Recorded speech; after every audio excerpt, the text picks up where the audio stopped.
Да, но я не понимаю, если ты хочешь покупать, да, если приходишь в рынок и можно купить эти уши? Нет. Покупайте голову. Если я покупаю голову, я срезаю уши и голову отдаю обратно.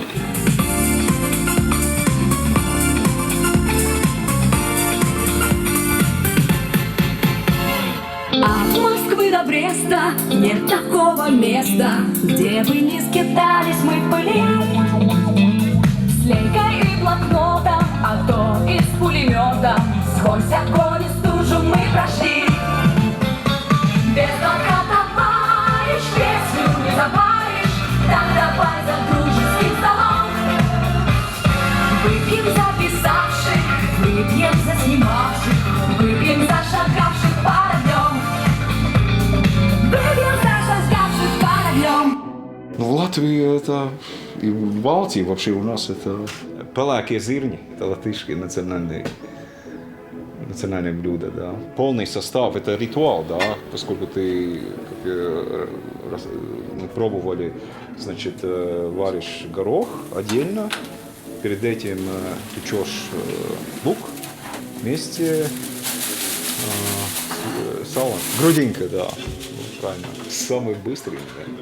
Гречка вместо... Ты гречку делаешь вместо гороха, гречку. Это такой вариант. Ну, уши как декоративный, придает какой-то колорит этому. Ну, и отдельно можешь кушать тоже, да. Ты...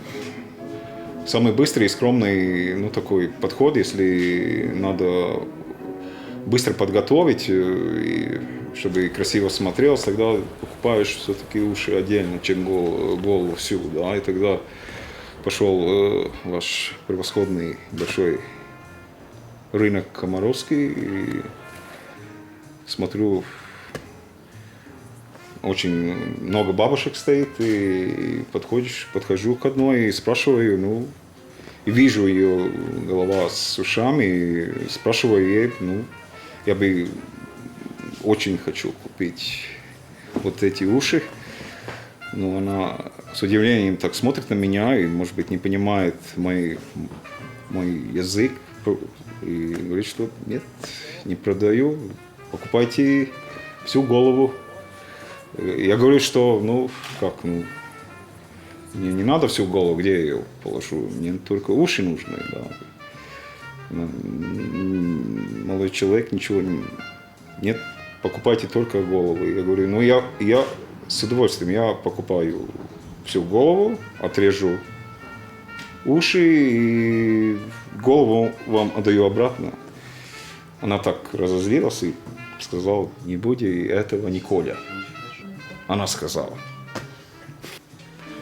Но я белорусский не понял, что она сказала, наверное, нахер пошли отсюда, да. Если, да, что-то вроде этого, да.